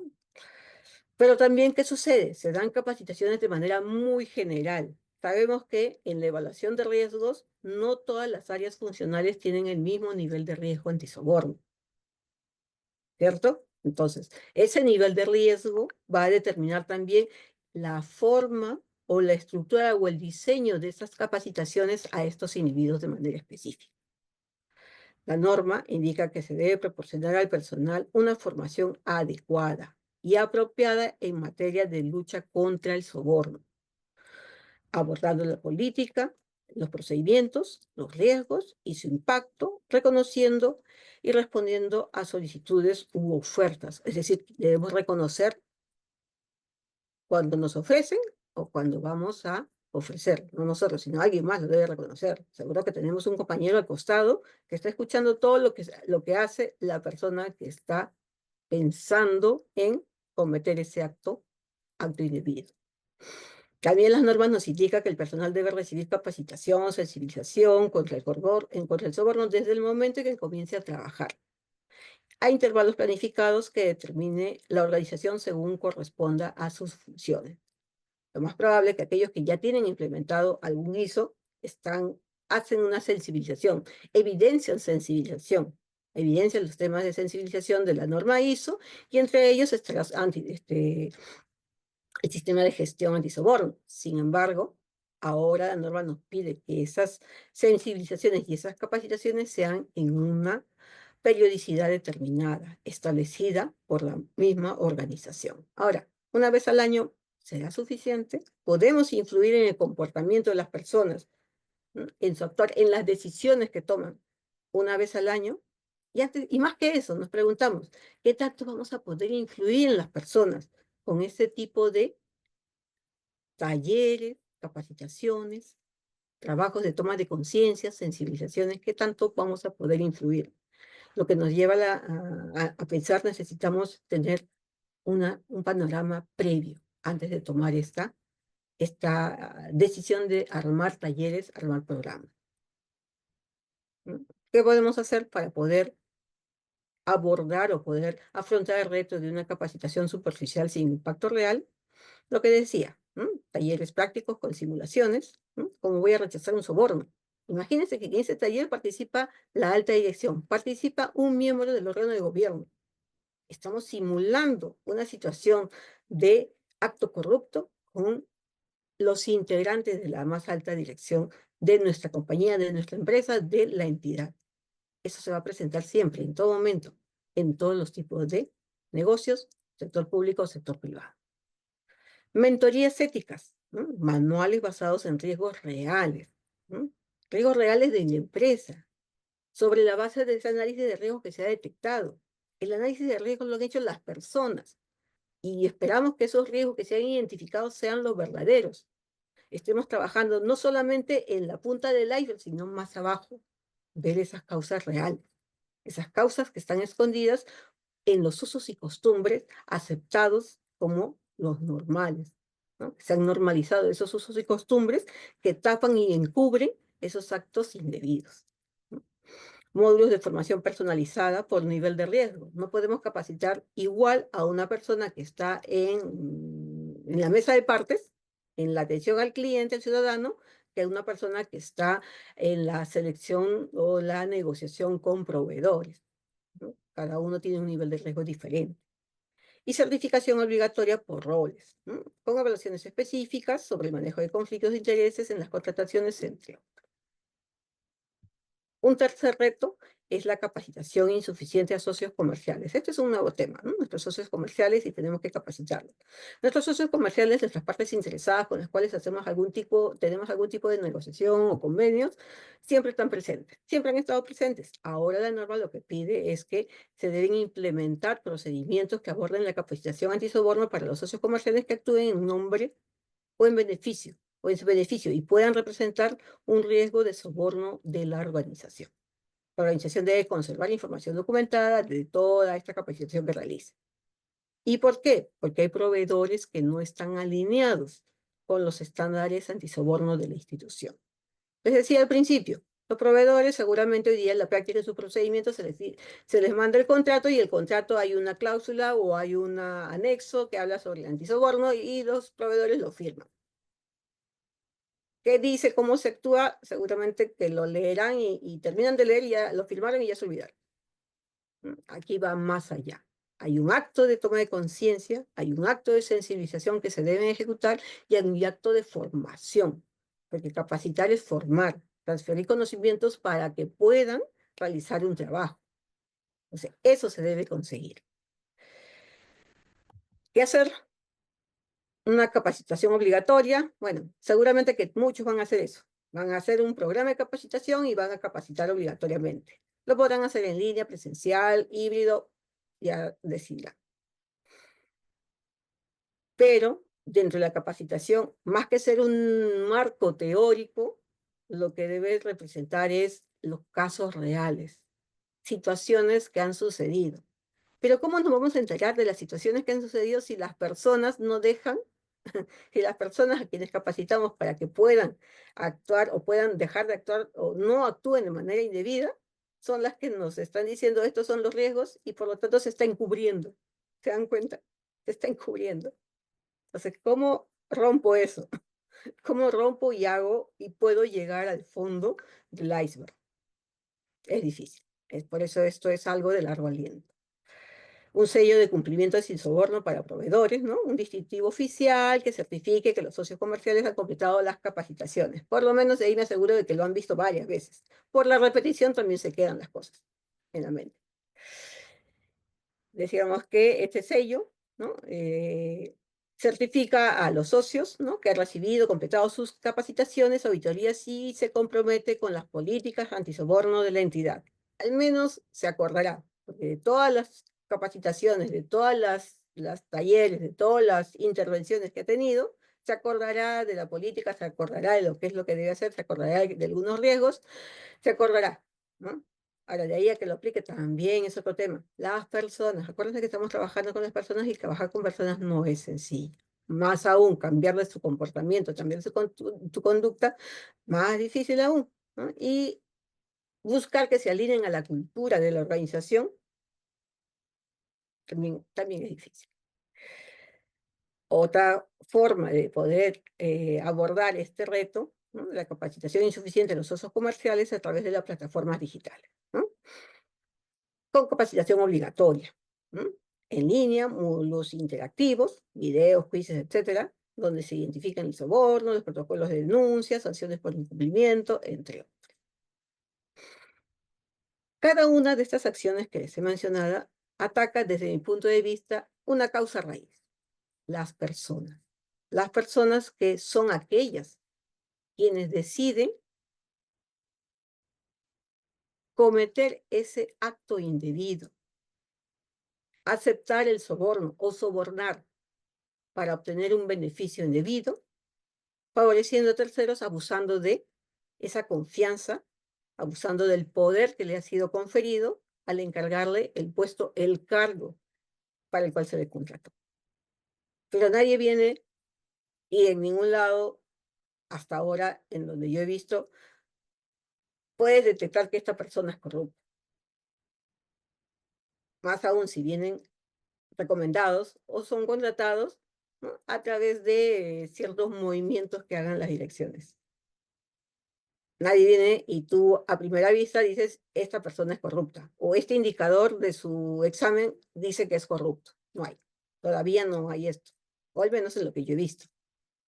Entonces, podemos estar en un 20%, haciendo simplemente una división según el análisis de Pareto, un 20% de las personas que están con estos comportamientos. Algunos lo aplicarán, otros solamente observarán, pero estarán esperando el momento en que puedan aplicarlo y pase desapercibido y queden impunes, ¿no? Y con estas personas también estamos trabajando el análisis de riesgos, estableciendo los controles ¿Para qué? Para poder implementar o tener implementado y certificar nuestro sistema de gestión.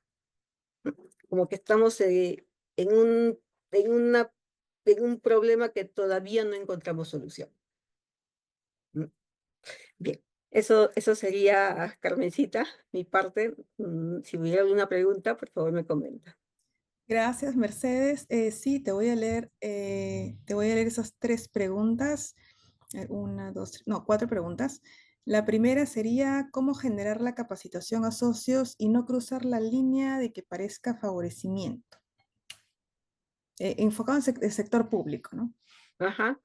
Sí, en el sector público, la ventaja que se tiene es que existen leyes, ¿no? Las leyes de contrataciones debe haber en cada uno de los países y esto te establece cómo debe ser ese vínculo, esa relación con tu proveedor, ¿no? En este caso, con aquel que ganó una licitación. En esa licitación, en esas bases, has establecido cuáles son las condiciones con las cuales vas a interactuar con este proveedor. Si dentro de esas bases, dentro de esas reglas, has establecido cómo vas a manejar el tema de las capacitaciones, ¿no?, relacionadas a tu sistema de gestión antisoborno, debe quedar establecido y debe ser aceptado por el proveedor.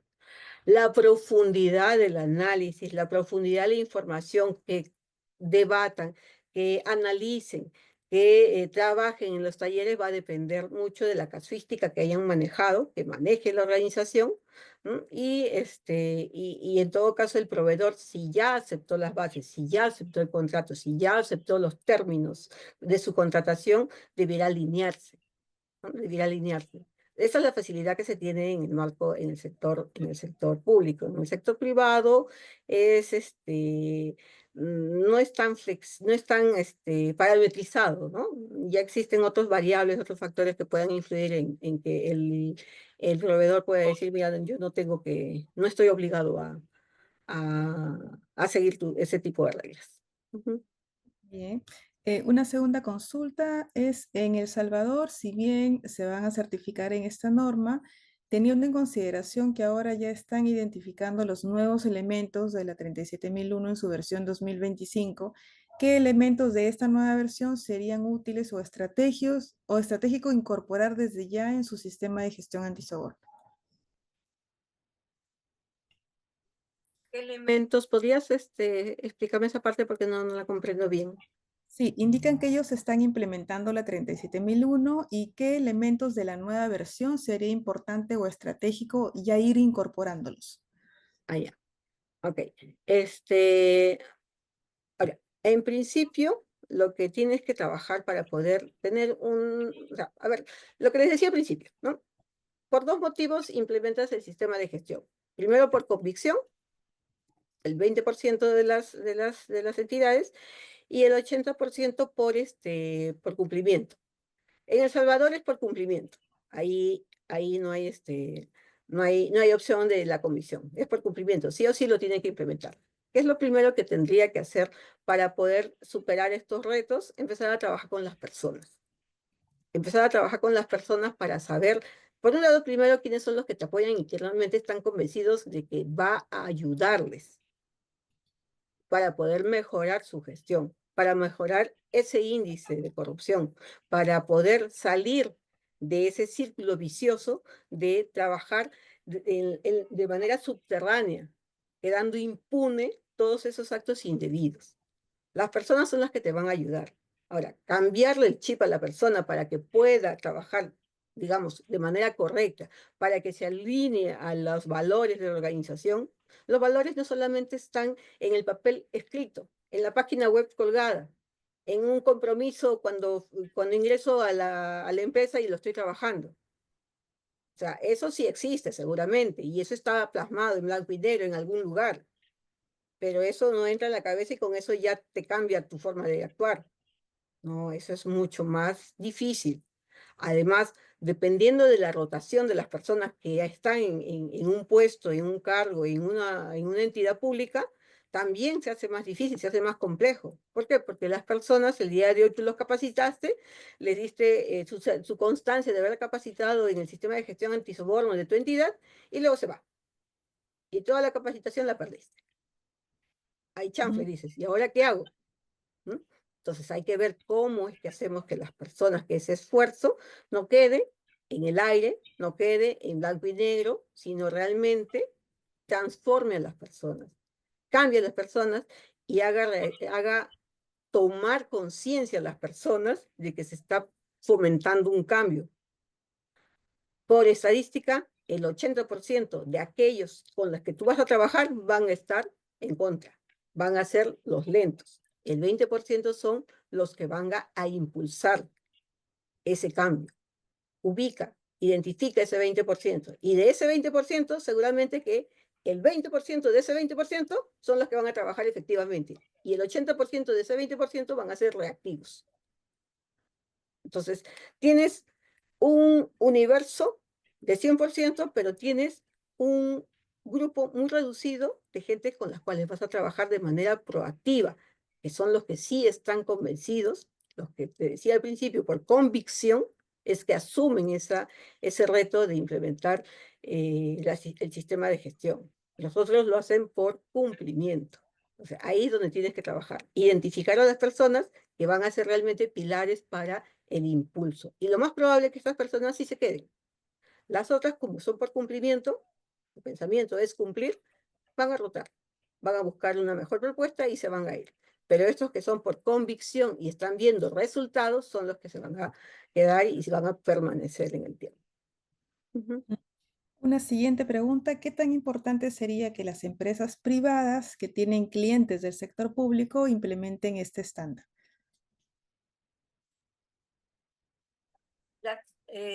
Primero, el mejor cliente para cualquier empresa privada es el Estado. Es el mejor cliente. Yo me quiero llevar bien con el Estado. ¿Por qué? Porque sé que me van a pagar si es que yo hago un buen trabajo, si cumplo sus reglas, si cumplo sus especificaciones, ¿no? Y sé que me van a volver a contratar, ¿no? Entonces, la empresa privada, para poder trabajar, digamos, en un largo plazo, y no solamente con una entidad, sino con todas las que pueda ofrecerle su servicio, lo más seguro es que debe estar alineada, ¿no? Y tener un sistema de gestión de soborno no debe representar más trabajo a las personas de esa organización privada. Sí, es un trabajo adicional, pero no debe representar como que tengo que hacer otro trabajo, estoy haciendo un puesto y medio, no. Más bien debe estar inmerso en su día a día. Deben lograr que todas esas acciones adicionales, entre comillas, que se tengan que realizar, forme parte del sistema de gestión de la empresa.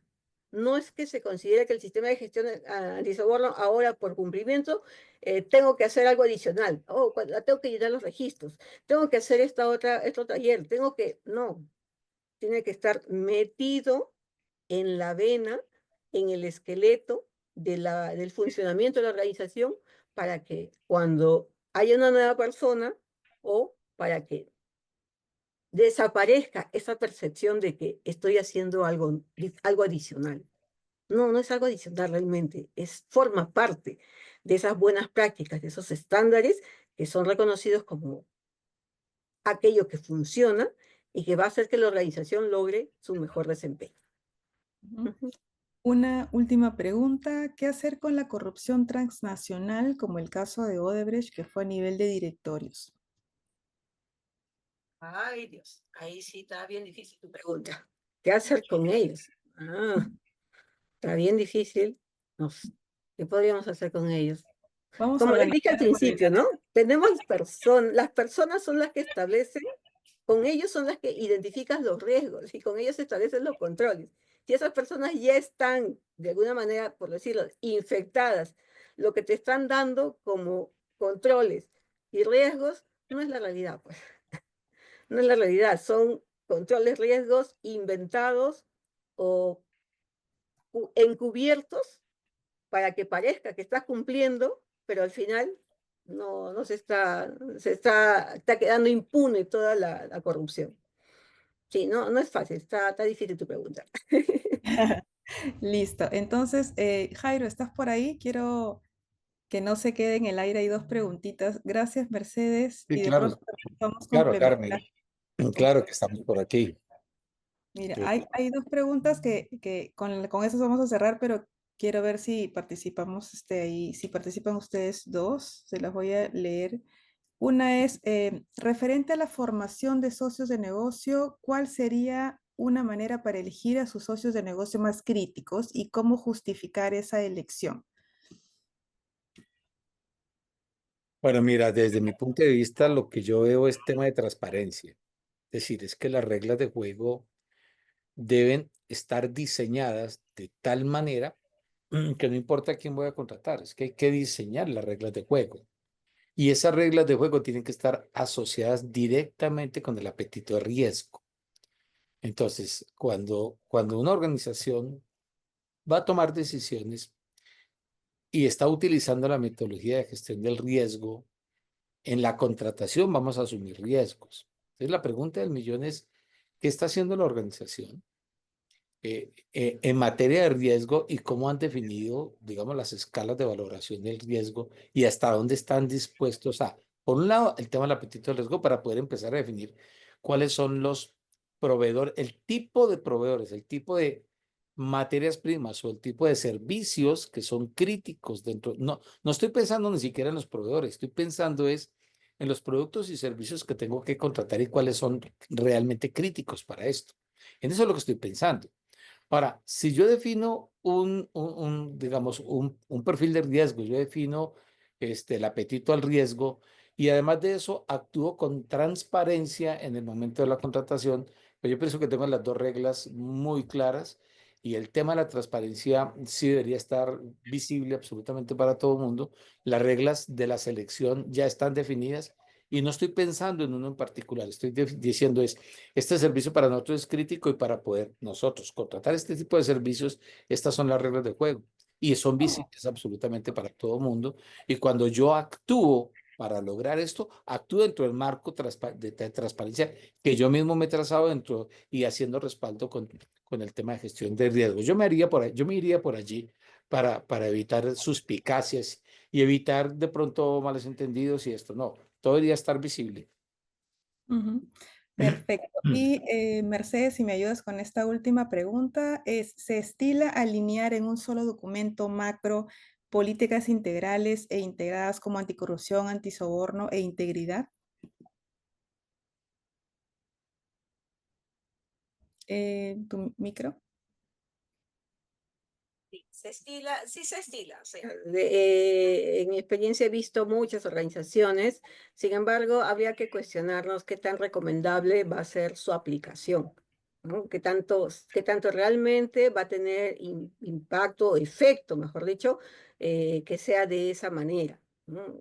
Sí hemos visto a veces textos de política que integran varios estándares de normas y que incluyen otras, que son requisitos que el mismo Estado en el país donde se encuentran les exigen y lo ponen ahí, como que para tener todo en un solo documento.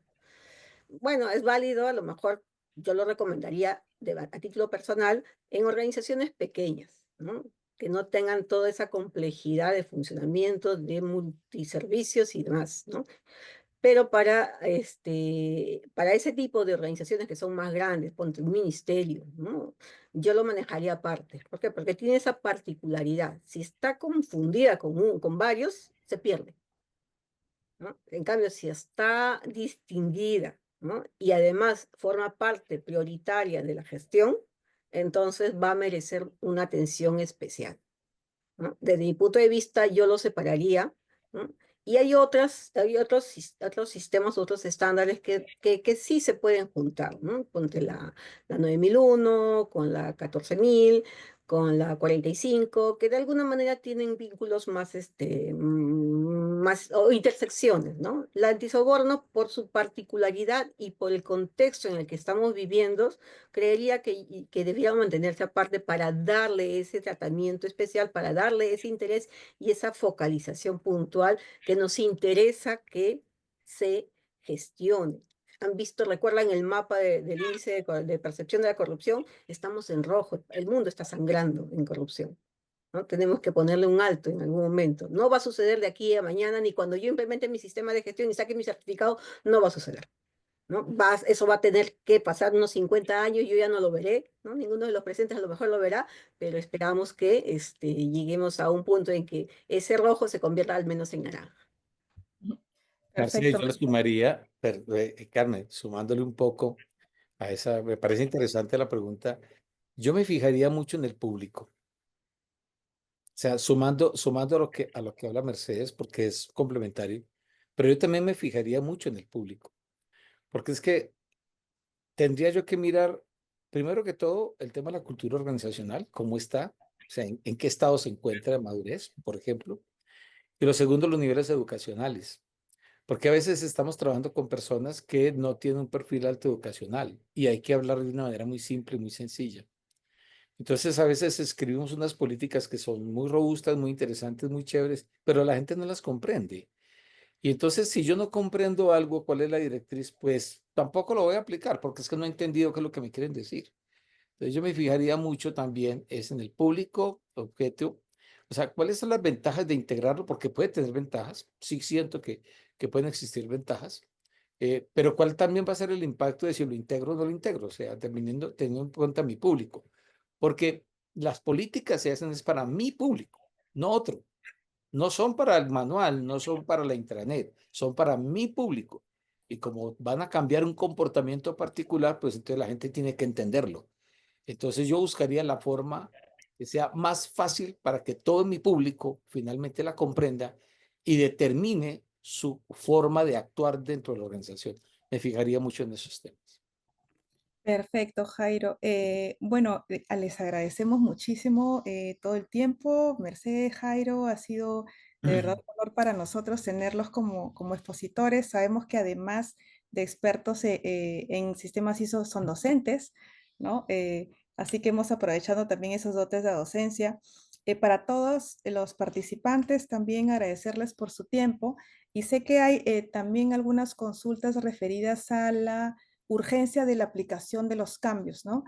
Ahí, por ejemplo, tomar en cuenta que cuando sale una nueva versión de la norma, hay una temporalidad de transición que la ISO indica, no es que salga la nueva versión de la norma y ahora todos tenemos que implementar la nueva versión, no es como cuando sale un reglamento y dicen en 30 días se aplica el reglamento. Hay una transición que es 3 años, pero inclusive tienen que salir las directrices para los entes certificadores para que puedan auditar esta nueva versión. Así que no es que se haya publicado la versión de la norma y todos tengamos que estar ya con la versión 2025. Sin embargo, sí sería bueno, y justamente es la finalidad de este webinar, que ya se vayan viendo cuáles son estos cambios y cómo es que se pueden ir abordando. De lo que nos han expuesto, tanto Jairo como Mercedes, algunos temas a destacar son esos dos elementos importantes, que es el tema de cultura y de personas, ¿no? Ambos desde su óptica, tanto de la experiencia en la implementación y por otro lado de la gestión pública, han hecho mucho énfasis en que lo retador termina siendo la cultura y la cultura la forman las personas.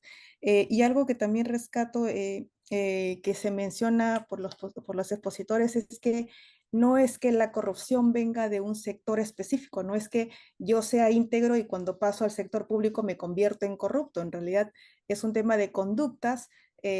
Siempre mencionamos que no es que yo sea íntegro de 8 a 5, sino que son un tema de valores, y por eso Jairo también menciona la temporalidad de la implementación. Es que es muy diverso el tiempo en que puede tomar una organización en implementarlo, pero también, como menciona Mercedes, a veces hay proyectos de implementación que duran muy poco tiempo y en general es muy dudoso que en tan poco tiempo se haya transformado en la cultura. No es que las organizaciones cuando deciden implementar 37 nazcan de cero tampoco, no es que yo sea una organización contaminada y recién cuando implemento 37 me convierto en íntegra, ¿no? Pero sí hay un esfuerzo importante que los dos expositores nos manifiestan en el desarrollo de cultura de integridad, que tiene un reto en cuanto a la participación de órganos de gobierno y alta dirección, ¿no? Bueno, nuevamente muchas gracias a todos. Los invitamos a los que deseen activar su cámara para tomarnos una fotografía. No sé si nos ayudan ahí con la invitación de eh, a activar las camaritas. A ver, vamos a ver si pueden ir. Ah, sí, súper. Excelente. Bueno, igual este webinar se está grabando, lo vamos a colgar en nuestras redes. Los expositores también van a compartir su presentación, se las vamos a enviar a todos a los correos electrónicos registrados. Igual hemos dejado el mensaje en el chat para que puedan seguirnos por LinkedIn, donde vamos a compartir también otros webinares. Justo ahora, a raíz de las consultas, estamos mirando abordar temas como gestión del riesgo. Hay que tomar en cuenta que la 37001 es parte de una familia de normas del Comité de Gobernanza. Ya Jairo mencionaba la 37000, ahora en Perú estamos teniendo reuniones para ver la 37011, así que esa familia de normas también ayudan a las organizaciones cuando quieren implementar ese tipo de estándares.